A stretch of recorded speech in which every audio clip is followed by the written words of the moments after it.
देखो ये क्वेश्चन हमें दिया गया है एफ एक्स इक्वल टू है x sine 1/x sine 1/x sine 1/x, और ये फंक्शन तब है जब x 0 नहीं है और x 1/r पाई नहीं है ना। 0 पर फंक्शन की वैल्यू 0 है और 1/r पाई पर भी फंक्शन की वैल्यू 0। देखो दिक्कत यहां पर क्या हो रही है, देखो r क्या दिया गया है, r दिया गया है 1 2 3 4 एंड सो ऑन, ये r दिया गया। देखो जैसे इस फंक्शन को ध्यान से देखें तो x 0 नहीं हो सकता क्योंकि 0 फंक्शन के डोमेन में नहीं आएगा, और 1/r पाई क्यों निकाला, क्योंकि x को अगर हम 1/r पाई लेंगे तो ये साइन r पाई हो जाएगा, और साइन r पाई मतलब साइन पाई का मल्टीपल फिर 0 हो जाएगा। तो इसीलिए x 0 भी निकाला और x 1/r पाई भी निकाला। क्यों निकाला, देखो x 0 क्यों निकाला, x को 0 लेंगे तो 1/0 अनडिफाइंड है ना, x को 1/r पाई लेंगे, जैसे ही x को 1/r पाई लेंगे तो साइन r पाई हो जाएगा, और साइन r पाई भी क्या हो जाएगा 0। तो ये 0 मतलब फिर इसका डिनोमिनेटर 0, फिर फंक्शन अनडिफाइंड, इसलिए इन दोनों पॉइंट्स को निकाला और इन दोनों ही पॉइंट्स पर फंक्शन की वैल्यू 0 दे दी गई है। अब देखो कह रहे हैं 0 और 1 क्लोज्ड इंटरवल पर कंटिन्यूटी को चेक करो और 0 पर डिफरेंशिएबिलिटी भी चेक करनी है।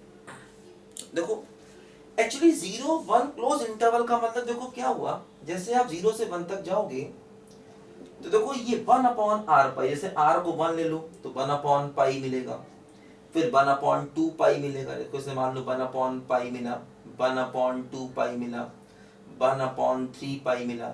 तो इन सारे पॉइंट्स पर देखो फंक्शन वैल्यू बदल रहा है ना। जैसे ये पॉइंट मिलते हैं फंक्शन अपनी वैल्यू तुरंत 0 कर देता है ना।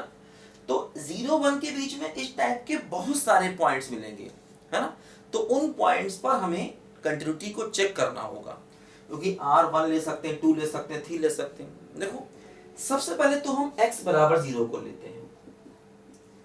अब 0 पर देखो फंक्शन की वैल्यू 0 दी गई है, ये तो गिवन है। 0 पर देखो y की वैल्यू 0 दी गई, गिवन है।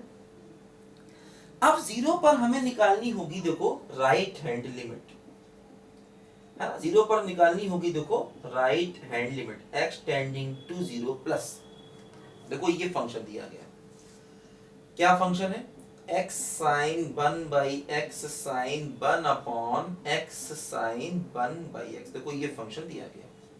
एक काम करें, x sin 1/x को y मान लें, ठीक। देखो इससे क्या फायदा होगा, अगर हम x टेंडिंग टू 0 लेते हैं तो अगर हम इसमें x टेंडिंग टू 0 लिमिट लेते हैं x sin 1/x में, तो इसकी वैल्यू क्या हो जाएगी 0, मतलब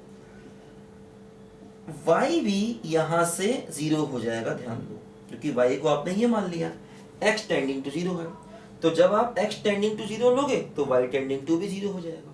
मतलब देखो ये हो गया लिमिट y टेंडिंग टू 0, और ये देखो क्या हो गया y, और ये क्या हो गया साइन 1/y, ध्यान दो y साइन 1/y हो गया, और y साइन 1/y की लिमिट फिर से 0 हो गई। ये बताया था ना मैंने आपको कि x साइन 1/s की लिमिट 0 पर हमेशा 0 होती है, बताया था मैंने आपको, ये अपने आप एक फार्मूला था।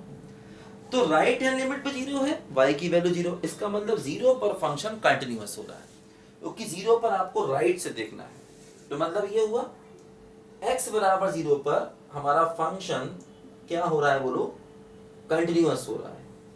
ये बात कंफर्म हो गई, 0 पर फंक्शन कंटिन्यूअस है।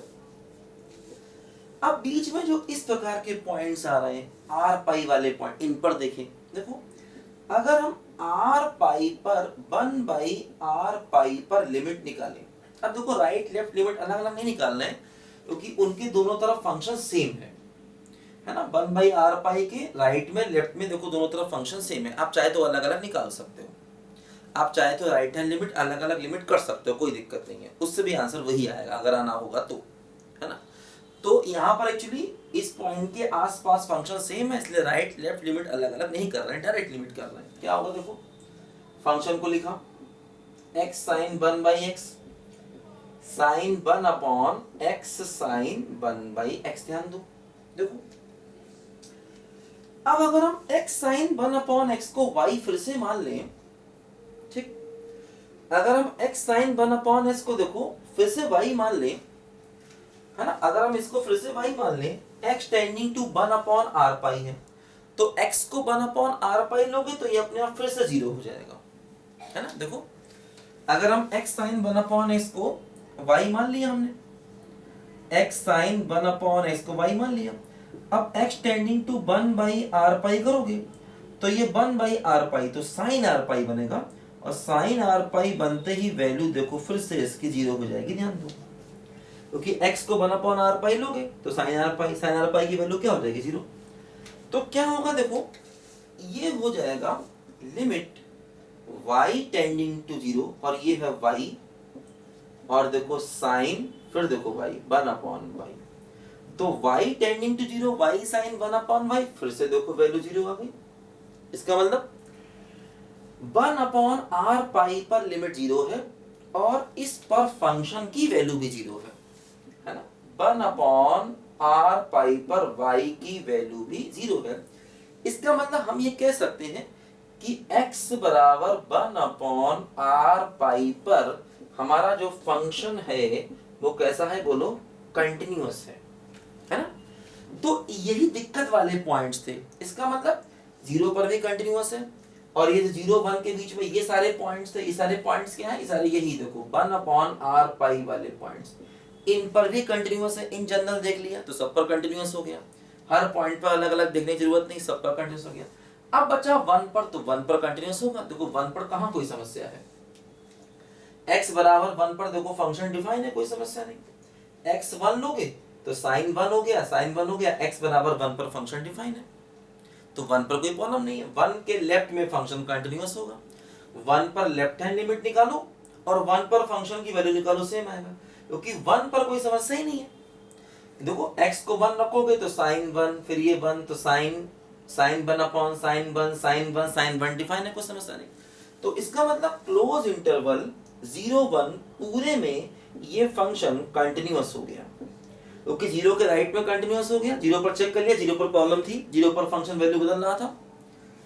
इस प्रकार के पॉइंट्स पर चेक कर लिया, कंटिन्यूअस आ गया, और 1 पर तो वैसे भी कंटिन्यूअस दिख ही रहा है, ठीक है। तो कंटिन्यूअस हो गया पूरे क्लोज इंटरवल में जो चेक करना था। अब 0 पर डिफरेंशिएबिलिटी चेक करनी, ध्यान दो 0 पर डिफरेंशिएबिलिटी। तो देखो अब क्या करें, 0 पर डिफरेंशिएबिलिटी चेक करनी है ना। देखो अब 0 के राइट हैंड डेरिवेटिव और लेफ्ट हैंड डेरिवेटिव को देखना होगा, क्योंकि 0 के आसपास एक्चुअली फंक्शन सेम है, तो आप यहां पर शॉर्टकट तरीका नहीं लगा सकते हैं। 0 के राइट में और लेफ्ट में आपको right hand derivative left hand derivative को चेक करना होगा।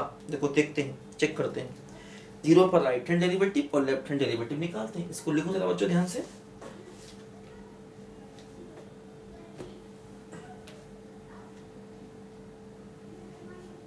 देखो 0 पर राइट हैंड डेरिवेटिव और लेफ्ट हैंड डेरिवेटिव देखो निकाल के चेक करते हैं, क्योंकि 0 पर ऐसे यहाँ पर शॉर्टकट नहीं लगाया जा सकता, क्योंकि 0 पर फंक्शन यूनिफॉर्म है, फंक्शन वैल्यू बदल नहीं रहा, तो 0 पर ऐसे हम शॉर्टकट तरीका नहीं लगा सकते। देखो ध्यान दो क्या करेंगे, देखो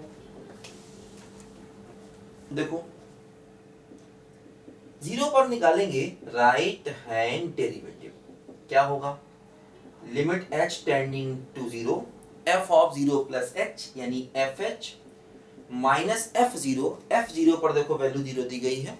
कितनी बार मैंने बताया, 0 पर चेक करना है तो एक ही जगह 0 आ जाएगा, f ऑफ 0 प्लस h यानी fh माइनस f0 की देखो मैंने बताया था ना, ये होता है formula h tending to 0 f of a plus h minus fa upon h, तो एक ही जगह 0 कर दो तो ये fh बचेगा और ये f0 बचेगा, और f0 की वैल्यू देखो 0 दी गई है, ठीक, और अपॉन h, ये हो गया राइट हैंड डेरिवेटिव का फार्मूला। क्योंकि 0 पर चेक करना, तो 0 पर चेक करने का मतलब एक ही प्लेस पर 0 कर देना है और कुछ नहीं करना। अब देखो 0 को हटा दिया जाए यहाँ से, ठीक, एफ एच की वैल्यू यही लेनी होगी, क्या है देखो, h sine 1/h sine 1/h sine 1/h whole divide by h।